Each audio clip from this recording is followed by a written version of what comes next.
Hello, everyone. This is Luke Thomas. This is the Monday Morning Analyst for, I think, what is it today? Monday? What day is it today? I don't even know. It's like June 8th, June 7th, something like that. Today on the podcast, we'll talk about the technical action from UFC Fight Night 68, Dan Henderson versus Tim Boetsch, a little bit from World Series of Fighting 21, I believe, and then we'll get to Glory 22, just the main event between Rico Verhoeven and Benjamin Adegbuyi. As you know, 30 minutes on the clock. Let's pull that up now, and then we will go. That's about it. It's only 30 minutes in length. So 3 parts of the podcast, big picture, technical action, and then what's ahead. Ready? Here we go. Okay, we're on the clock. Big picture for this one. How thrilling was that event on Saturday? Huh? Pretty great. Great for lots of reasons, partly because the fighters brought it that night. Partly it's just sometimes these events have momentum where people just start to bring it, it sort of carries over on itself. Those are things that you obviously don't want to take away from the fighters. But there's 2 things I really want to point to that made the event what it was. Number one, the smaller cage. We talked about it before. There's evidence. There's actual data. Rico has put it together that when you have the smaller cage, it forces action. And it's important to note that. And I really, truly believe, I'm not saying that those fights wouldn't have gone necessarily the same, but it's just hard to say that they would have, the magic would have all been there in a bigger cage. I just don't buy that. I think you really needed that extra element, that extra push to bring out that kind of action. If your defense isn't up to par, you just don't have as many escape routes in that shorter octagon. You really have to learn how to use that space. And when you have the bigger ones, you can see guys have so much room to move around. I firmly believe that's a reason why some of the guys coming over from Pride didn't do as well. When you have right angles in a ring, it's just so easy to trap people. And that's why you get guys, in boxing, for example, like Arislani Lara, who are really good at escaping those corners, ducking under punches and using their lateral footwork to get out. But in the octagon, you have more open spacing. You might hear my dog barking. You have more open spacing, but it's still more a function of that octagon. You can still cut angles that way, but when you have it narrowed down like that, when the central diameter each way is shrunken, when the floor space has been cut out, it's just guys have to be in their faces a little bit more. It gets a little bit more going. And, I think part of the reason why WEC is so romanticized is for that reason. They use a similar size cage, if not identically sized cage. So that's the first thing I'd point to. The second thing I'd point to, which we've talked about any number of different times on this broadcast, the pacing. How good was that pacing? Huh? It was like everything we've been asking for all this time. They had a couple of moments there where they would throw it to the studio. They had a couple of moments there where they would set up video montages. It went a little bit longer, but it was 12:08 p.m. East Coast time, and they were setting up the main event. Normally, they're not setting up that time for another hour. Now, the question is why they did that. I don't know. There was a very astute somebody got at me on Twitter saying their guess was because it was such a strong sports day, Women's World Cup. By the way, Fox has the rights to the Women's World Cup. They didn't want to air that. There was the Triple Crown. There was NHL Finals, or Stanley Cup Finals. So there was a lot of different reasons. Oh, there was Champions League Finals, which Fox also has the rights footage to. And all the other ones can use highlight reels, but you understand, like, the Women's World Cup and Champions League are part of that Fox Sports broadcast home. And so they had a lot of incentive to want to get to those highlights. So I can believe that. That seems to be a rather intelligent point. All I'm saying is, between the smaller cage, producing those great results, and then the broadcast, having just a pace, it made things so much more enjoyable, so much easier to take, just perfect. So if anyone from Fox Sports 1 is watching this and UFC on the production side, thank you. Thank you for doing that. It just made everything so much better. Sometimes I go into these broadcasts when I have desk duty, and I'm dreading it. Not because I don't think the fights are going to be good, but because when the fights are on, okay, I'm mostly okay, and then there's just these huge long breaks in between. They're just, the information's so perfunctory and worn over. Not this time, man. Really, not this time. They had a nice brisk pace to it. It was just so fun. That's all I'm really asking. It was just so fun. So whoever made that decision, and the Fox Sports side or the UFC side, to make that broadcast go at the pace that it's supposed to go, I cannot thank you enough. Okay, so with that out of the way, Let's get to the technical action from the weekend, shall we? UFC Fight Night 68. Let me pull up my notes here real quick. UFC Fight Night 68 took place at the Smoothie King Center. That's quite the name. In New Orleans, Louisiana, one of the great places in the whole world. I truly believe that. The attendance was 6,231 for a reported gate of 621,523. A pretty good gate given the attendance there. It was headlined, of course, by Dan Henderson versus Tim Boetsch, a middleweight fight. Henderson defeated Boetsch via KO at 28 seconds into the first round. So not a lot to get to on this one if we're just sort of being honest about it. Here's how this would go. They came out, Boetsch just sort of showing side-to-side motion a little bit of footwork. He was circling away from the power hand of Dan Henderson. I went back and watched just to make sure. And then was throwing punches side to side as he was then trying to back up Henderson. Bad move, man. Real bad move. So he throws a right and I believe a knee at one moment, but it doesn't land very well. Then throws a left as he's circling out, throws a right to move forward, then throws another left, which misses. And if you go back and watch the broadcast, you can see the whole time, I should say the right hand. You see the right hand right here as Dan Henderson's looking at him. Boetsch throws the left, overcommits on it because it misses. Henderson takes just a slight step to the outside and then pops him with his monster right hand that almost buckles him. Henderson, or I shouldn't say almost buckles him, it buckles him. Henderson throws a follow-up knee, then throws a series of rights, one of which was an uppercut that dropped him again, and then followed him up from there. He was, one thing should be noted about Henderson is his dirty boxing. It all comes from one side, but he throws the right hand with such speed and diversity. So he's throwing a shot over the top. He's moving and throwing it straight on. He's moving it. He might throw in a left occasionally, but then he'll come with an uppercut. So the right is coming at all these different, same side, but different speeds in different places, and eventually just caught Tim Boetsch. He was already hurt at that point anyway, and then closed the show. So Boetsch basically, what really got me was Boetsch didn't throw any kicks to the same side as the right arm. He did circle away for a little bit until he charged. When he charged, he kind of charged straight in. He didn't get Dan to commit first and then counter Dan. He didn't get Dan to throw a punch and then duck up under it. I mean, he likes a lot of his takedowns from the clinch too. He likes working with underhooks and overhooks. Okay, fine. But nevertheless, that was just seemed to me really, really, I don't know. I understand wanting to get right down to business. I understand wanting to back Dan up. But Dan, as I think Dominic Cruz noted, is Dan's able to reset the angle when you're backing up if your pressure isn't really getting him to cover up. And it wasn't. This was here. And he just uncorked that joker and let him go. So great win for Dan Henderson. In the co-main event, Ben Rothwell defeated Matt Mitrione via submission. They called it a front choke at 154 of the first round. So I went back and watched that fight probably 50 times, man, just to figure out what happened there. They exchanged a few different punches on the feet. I'm not interested in that. So basically the ending sequence is that Mitrione shoots in but doesn't really wrap the legs to pull Rothwell off of his base, and it was kind of like a blast double straight back. Doubles are supposed to be in on a shot and then you cut the angle over it. He didn't do that. He kind of went in on it and never got his hands wrapped around the back of Rothwell's legs. So what does Rothwell do? Rothwell has the whizzer. Whizzer's an overhook of an underhook, and then whizzers out hard, right?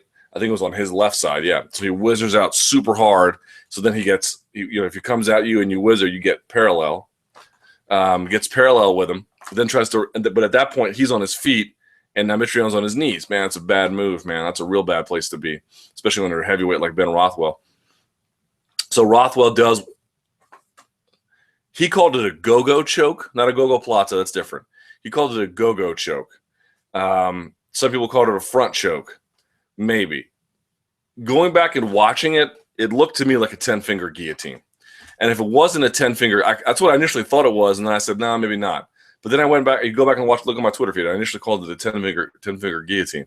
Then I went back and changed it and said, well, not a 10-finger guillotine. Then I went back and watched it more times. I'm pretty sure it was a 10-finger guillotine. Now, he may have had a fist balled up, which changes the equation a little bit. I couldn't quite tell. But even if it wasn't a 10-finger guillotine, it looked a lot like one, which is basically this. Let me see myself here so I can make sure you're explaining it right.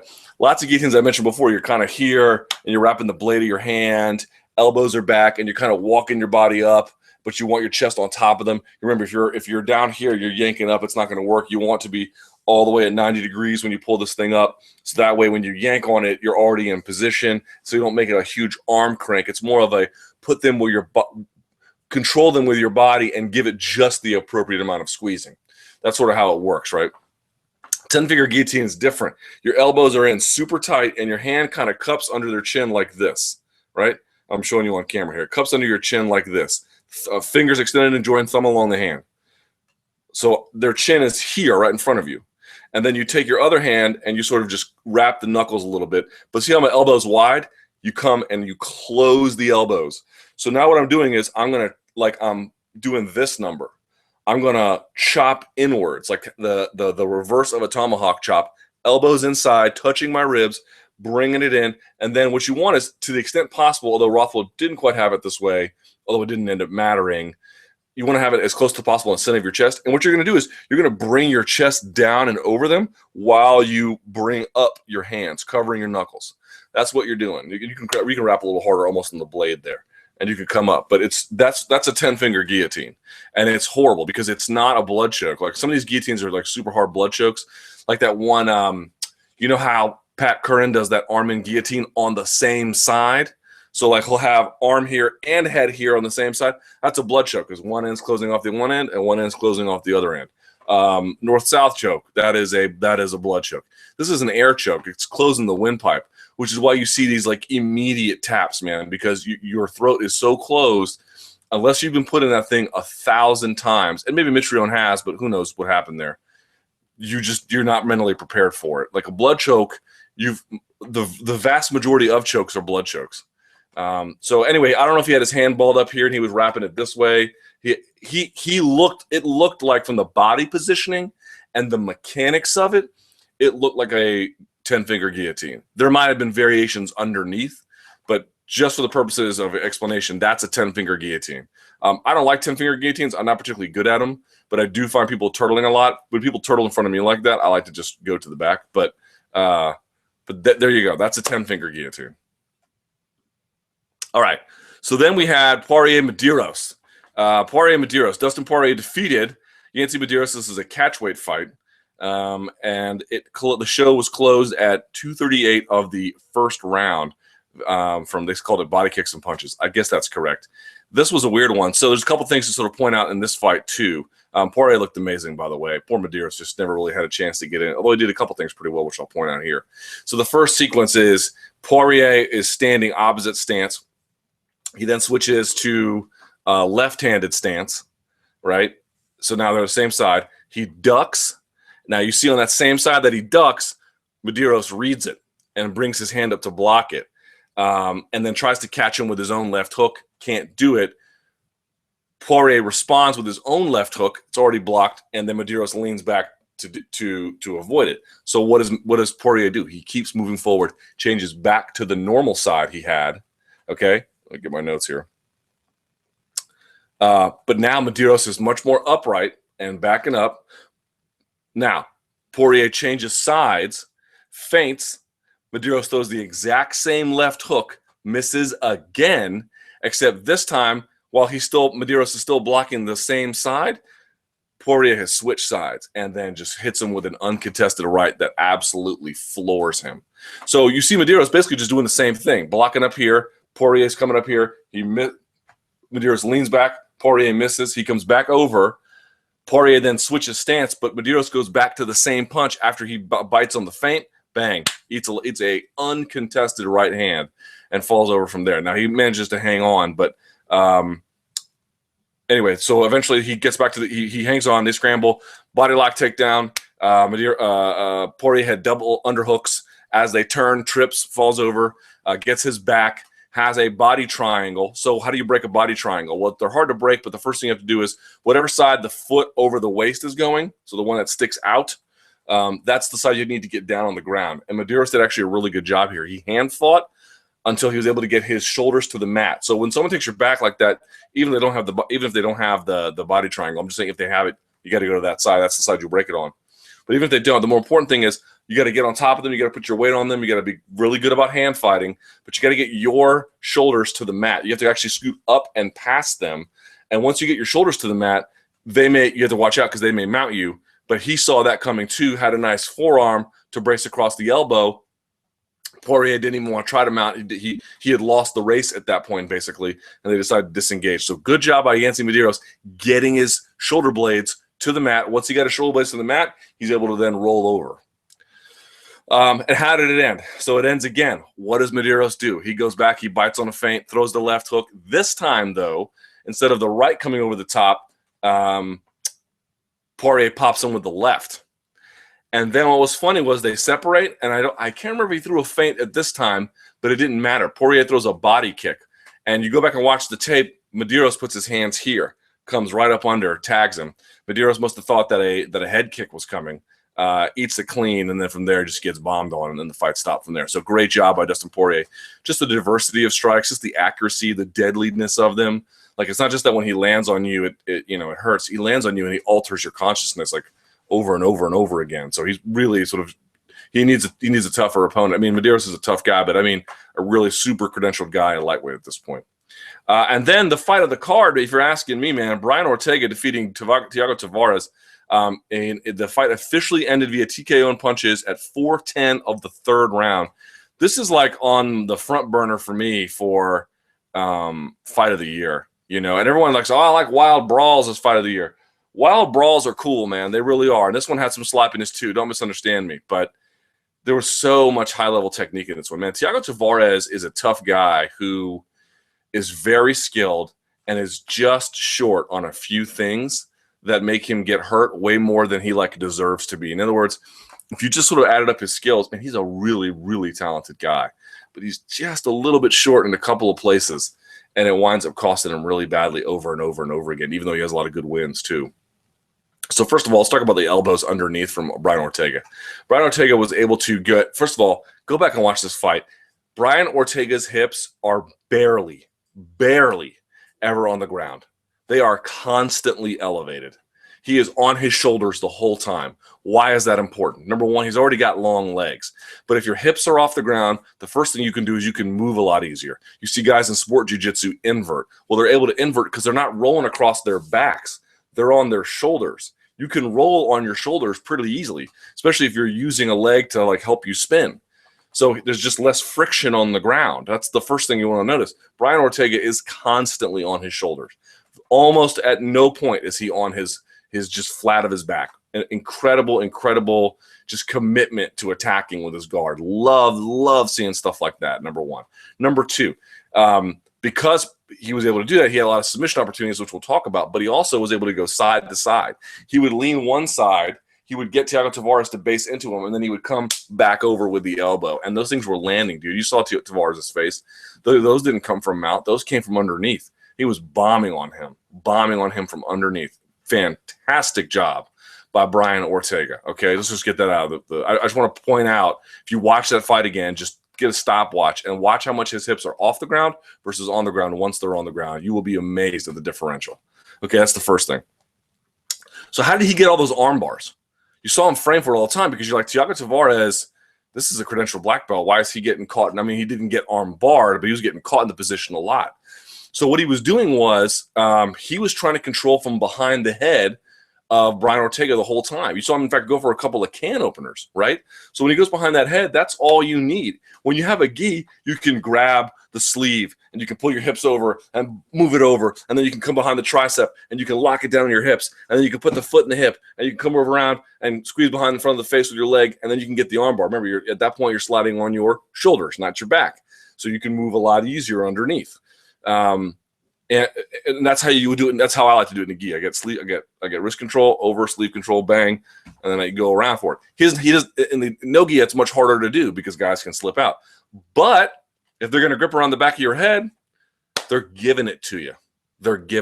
Now, Thiago Tavares is probably willing to put himself in some more precarious positions because of his submission defense. You saw him escape a lot of triangle attempts because he just knows the perfect time to get out of that. This is what I mean when I say Thiago Tavares, man.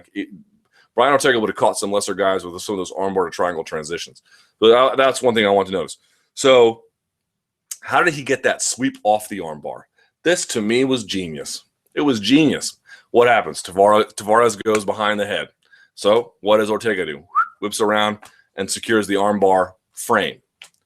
Okay, how does Tavares defend? Rear naked choke grip.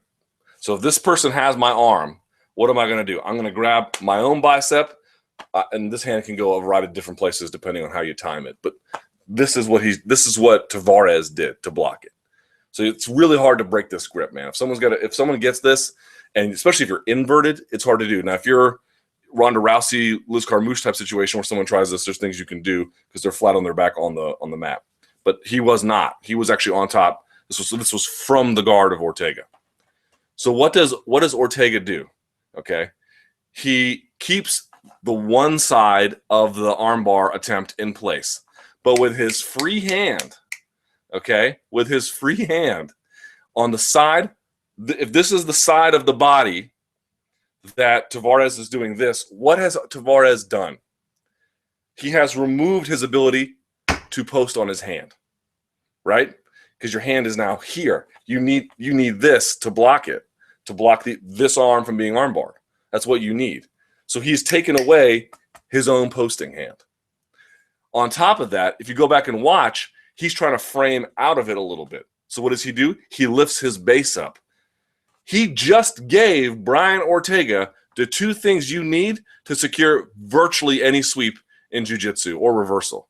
You have to lift someone off of their base, and you have to block the side you're going to turn them to. There you go.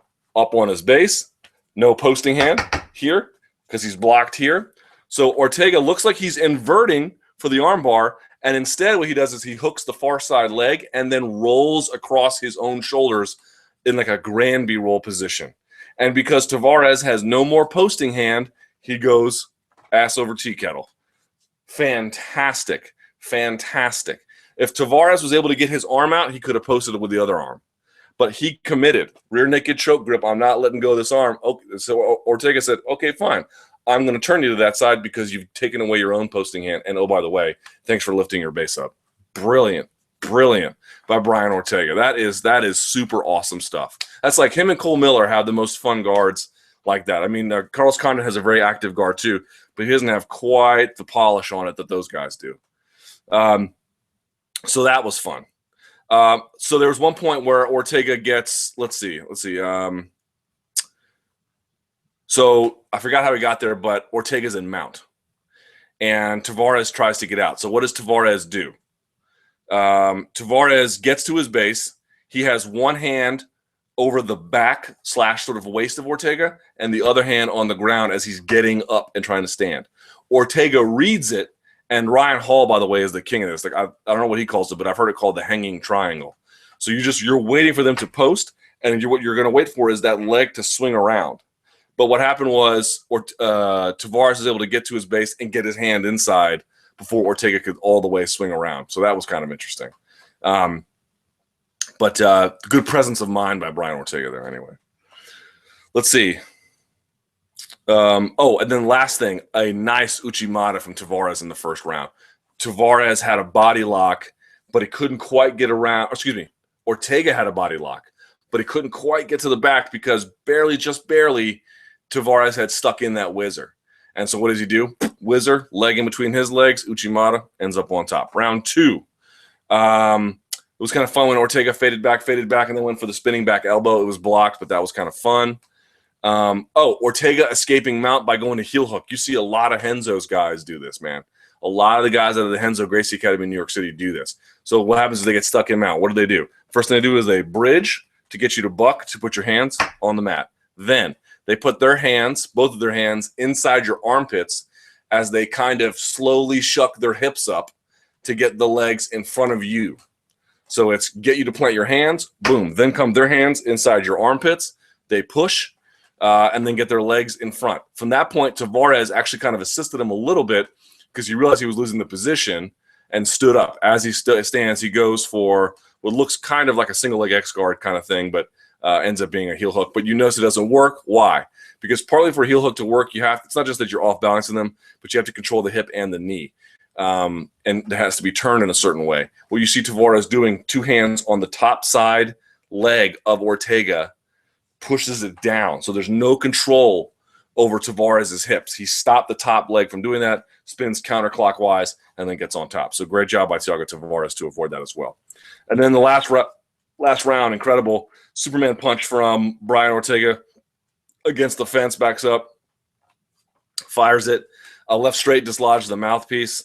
And then at one point, it was a bit of just luck by Ortega, but they both exchanged left hooks, and Ortega eats it, but so does Tavares, and that's what Tavares got wobbly, and then because I think Ortega's landed a little bit cleaner. He had a little bit more snap on his punches anyway, but they exchanged left hooks, and that's sort of what set up the beginning of the end. But great job by Brian Ortega, man, and Tavares too. You know, he didn't go very quietly, did he? Okay, then you have, let's see, Anthony Burchak defeating Joe Soto via KO, 137 of the first round. I feel so bad for Joe Soto. Let's see.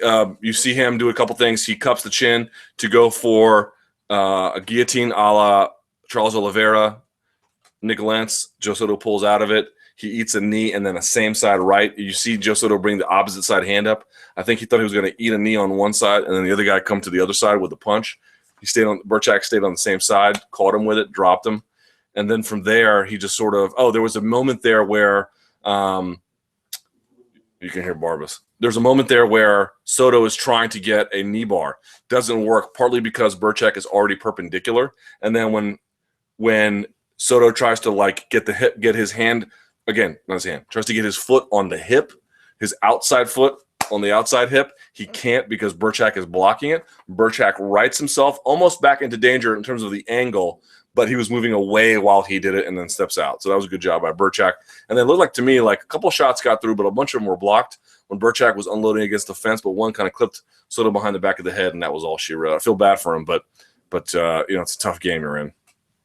And then the last fight on the main card, Francisco Rivera defeated Alex Caceres at 21 seconds of the first round. This was a weird fight because Rivera threw the same punching combo twice, and first time it almost landed, second time it fully landed, and that was what closed the show. Caceres comes out exchanging with him. Let me look at my notes here. He waited for Caceres to throw the left straight first. Rivera missed with the right, but the left hand came around the corner for the second one. So you see him throw basically a 1-2. First one misses as Caceres backs up, but then the left, boom, crushes him. Caceres was kind of fading to his right when Rivera's left clipped him, so he was actually moving into it, which made it hurt a little bit worse. And if you look at the footwork, there's a moment there where Caceres they were standing opposite stances. Caceres had the footwork to throw the left straight down, but instead threw the right, which allowed eventually Rivera to throw his one and then his two. So that kind of sucked for him. Then we move to the prelim card. I don't know how much time we have left. Not a lot. We go to the prelim card. Sean Jordan defeated Derek Lewis via hook kick at 48 seconds of the second round. I would love to tell you all about the hook kick. It's not something I know a lot about. I mean, I can spot one like you guys can, and it's amazing that Sean Jordan threw it, but I suspect Jack Slack will break that down better than I will, so I'll leave that to him. Omari Akhmedov defeated Brian Ebersol. What are you going to say about this? Ada putting weight on the lead leg and Ada leg kick, and that was all she wrote. Brian Ebersol had a hell of a career. First time he ever got TKO'd, by the way, and even then he didn't get stopped. He finished the round. Anyway. Chris Wade defeated Christos Giagos 29-28, 29-28, 30-27. A couple things to note about in this one that I wanted to get to. I won't go through the whole thing, but the duck under. So Giagos, or whatever his name is, Giagos throws a jab. Wade ducks under opposite side, hooks the far side leg, and then the near side leg as he turns into the back of Giagos. Giagos rolls. Wade tries to get a cradle in the leg, couldn't quite wrap the head properly as Giagos goes one side, then the other, a la Jose Aldo to get out. Remember, you create space and momentum, and you can make things happen. You can't rock wildly. You have to kind of know what you're doing, but Giagos did in that particular case. But it was just cool to see him. He didn't duck under the same side punch. He ducked under the opposite side of the punch and then came around the back corner and then eventually hooked the chin and the cradle. That was kind of cool. So there was a moment there where they're against the fence. He had already lost an underhook on one side, so he has an overhook, and then he lost the underhook on this side. So Giagos had double underhooks. So what does he do? He says, F it. wraps one overhook, and then wraps the head, Harai Goshi. Good job from Chris Wade there. So I wanted to point that out. And then lastly, from that portion of the prelim card, Joe Proctor defeated Justin Edwards via guillotine choke at 4:58 of the third round. Incredible. Not much to talk about this one except for the finish. Justin Edwards had actually gone inside on his head for many of the takedowns and gone outside a couple times too. He was changing it up depending on his takedowns, but just sort of pointing out he wasn't going over and over again. But he actually got caught looking on his feet a little bit, got snapped down into a guillotine. And the way he finished it was he had it no arm in. I think standard, just blade of the hand, coming up, put your body on top, lean in, and sort of walk him in. He actually tried a standing guillotine at first instead of just jumping to guillotine, which he had done previously, and it didn't work. So what happens is just Edwards kind of falls to his right a little, or falls to his left a little bit, and tries to get to his base. There's the 30 minutes. Proctor is able to then go from here to, he tries to like do what's called a power guillotine, where a power guillotine is like a rear naked choke grip. So it's like a horrible place to be if you get caught in a power guillotine. Can't quite get it. So he comes up like this and makes a fist. And Proctor takes the other hand and just, ball and socket joint, tries to wrench it up. And you may say, well, this isn't, if this is all you're doing, this is an easy thing to hand fight, which you're right, it is. But remember, he'd already been teed off on. He was tired.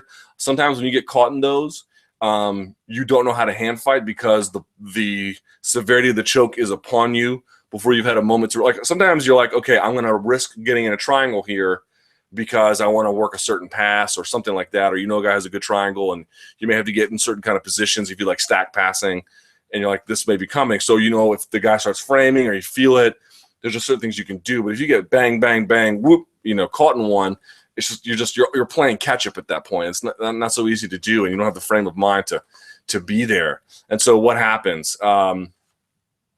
He gets here, trying to finish, slides it over till he gets a fist on the outside of the neck, and he's driving that joker until eventually he sits back on it, and then Edwards is out by that point. But Edwards was doing no hand fighting here. So sometimes you see these chokes, man, and they. You see Andre Galval had one on Big Mac years ago where it was a cross collar choke, but it was a weird variety that takes a second to like sink in. And then, you see the ones like Ben Rothwell put someone in, to me, it looked like a 10-finger guillotine. And then, it's like that. It just all depends on how you're manipulating someone. Lastly, for that card, Jake Collier defeated Ricardo Abreu via split decision, 29-28, 29-28, 28-29. And then Jose Quinonez defeated Leonardo Morales at 2:31 of the first round. Morales has no business fighting in the UFC. I'm sure he's a nice kid, but people were like, hey, this. I was kind of bagging on the card. Now the card ended up being good, and the card ended up being great. But just because someone gets submitted or knocked out does not mean you saw high-level action. You see people get knocked out and submitted all the time, and just because they're wearing UFC gloves on it, unfortunately, I have to say that does not mean they're high level. Frankly, neither of those guys deserve to be in the UFC if you're just talking about straight ability. But I can see why Quinonez, as the Mexican national, has some appeal for them. But Morales is just, we're talking basic fundamentals. He just doesn't have. Okay, real quickly, Blagoi Ivanov won the World Series of Fighting Heavyweight Championship at World Series of Fighting 21. How did he do it? Same thing. 10-finger guillotine. Caught the chin with his right hand on this one. I think Rothwell caught the chin with his left. Ivanov catches it with his right, and then you see him, same thing, covers the knuckles, and then does this, just brings it up into his chest. He stands on it, and Smilianho Rama has just no choice but to tap. So you had two heavyweight. Again, maybe there's some discrepancy with Rothwell, but at least the mechanics of it, two heavyweight 10-finger guillotines. Good job by Smilianho Rama. I think you're going to see a lot more guys get to that. You get to this position where two guys are scrambling and one's going to be on top of the other. And especially for heavyweights are not going to want to go and take the back. They're going to want to be in side control. They're going to want to be a mount, or they're going to want to guillotine you. That's what they're going to be. So you might see more of these, as guys sort of work these positions better. Because you don't want them to scramble and get away. You want to sort of keep them there if possible. And even if they get out of that guillotine, they might have to turn. They might have to go belly up to avoid it. So good job by him. And then I'm trying to think about how Lance Palmer won Lance Palmer getting a crank, basically. Takes the back of Chris Hordesky, has the inside forearm controlled on the left side, is banging him out with the right, but eventually lets that go, sneaks the right in, but it wasn't under the chin. It was like right on top. But when you see a guy get choked and he's turning all the way this way, like Demian Maia had on Rick's story, that is just so unbearably painful. And especially if you get like a hulking He-Man that Lance Palmer is for that weight class. Dude looks like he's chiseled out of stone. So I'm sure when he pulls on your neck, you feel it. So good job by Lance Palmer as well. Last but not least, I had a lot of hope for Benjamin Adegbuyi, and I still do. I think he's got a lot of promise. He was not able to defeat Rico Verhoeven at Glory 22 on Friday, but he looked good early. He had a piston-like jab. Overhand punches looked great, but you notice what was happening was the jab was key for him. It was critical for him. The overhand punches were working too, but the jab was really important. He was like popping Rico's head back. He was moving Rico with his power. Rico was not moving him, at least in that first round. I actually gave the first round to Adegbuyi. But in the second round, man, you just saw like the experience of Rico really take over. Two things to note. One, he essentially realized he couldn't outbox Adegbuyi. Now, he might have been able to land an overhand punch of his own occasionally if he could time the jab or slip it, but he was having problems slipping the jab. It was coming right through the guard. So what he decided to do was he was going to just beat up and essentially use inside leg kick or an outside cut kick to just basically break down the lead leg of Adegbuyi in the first round. And he was able to begin to time it to like essentially, even if the punch was going to land, like if you saw the jab coming, boom, he threw it. Jab coming, boom, he threw it. And so he was constantly off balancing him in that second round. By the third round, you saw him not just doing that, so opening up, off balancing him, he was beginning to cause him pain. So now Adegbuyi can't really like put weight on it. So that was problematic. And then the third and the fourth round, what you saw was now he's backing up Adegbuyi. Now he's going inside leg kick. Adegbuyi's covering up. Now other side, cut kick, bang, bang, bang, over and over from Rico Verhoeven. In the fourth round especially, what he was doing was he would step to the side of the punch, throw his own punches just to get Adegbuyi to raise his guard. Like you could tell, they're just 1, 2, 3, 4, 5, 6, just to get his hands to come up, and then he would slam an outside leg kick home. I mean, brutally. Or he would slam one and then slam the other. Or he would do a bit of body work. And then in the fifth round, Rico Verhoeven, same kind of thing, except he kind of gets his hands. This is the Nicky Holtzkin. You just sort of go pop, pop, pop, pop, and then you slam like an overhand home. He did the same kind of thing. It's you're just sort of extending it to get into cover, and instead of going to the legs where Adegbuyi was expecting it and still pretty beat up, he was driving uppercuts up that were landing it, bringing his head up, boom, kind of coming over with a left hook. So like he was just meticulously and thoroughly breaking him down, taking away, like for a guy like Adegbuyi who throws leg kicks and throws body kicks and throws head kicks, but really sort of fundamentally a boxer in kickboxer. He really relies on his hands because his jab is so good, his power is so good. If you can take away the base, the power structure there, he just becomes a much more manageable task. So really, really thorough job by Rico Verhoeven. Good job breaking him down. I was very impressive. So this weekend, what do we have? UFC 189, right? Or 188? I don't even know. 188. Fabricio Verdum taking on Cain Velasquez for the undisputed heavyweight title. We're also got, people aren't even talking about this, Guillermo Melendez is going to fight Eddie Alvarez. Did y'all know that? Some people don't even know that. So that's kind of crazy too. I'm not sure what else this week is happening. I don't think a whole lot else, especially not in the grappling world. There was a Grappler's Quest this weekend. Joao Miao won. Eddie Cummins won his weight class. Gary Tonin won his weight class. One of Gary Tonin's proteges at 185 won his weight class, all by submission. If you believe that. I don't think Joao Miao won all by submission. But anyway, I'll put as many of these videos as I can in the post. I'll put the Lance Palmer finish. I'll put the Blagoi Ivanov finish. I'll put a Joao Miao match in there. Oh, I don't have any of the Glory photo fights, but I made a brief cameo in the Eris Lendy Lara Delvin Rodriguez promo video on Spike. I'll put that in there. They fight on the 12th on Friday night on Spike. So you've got UFC 188 on Saturday. You got Lara versus Rodriguez. You got a lot of good stuff coming your way. All right, I have to go. You all have been patient and good. Until next time, thank you for watching. Facebook.com/LukeTSports and at SBN Luke Thomas, Luke.Thomas at SBNation.com. Enjoy the fights.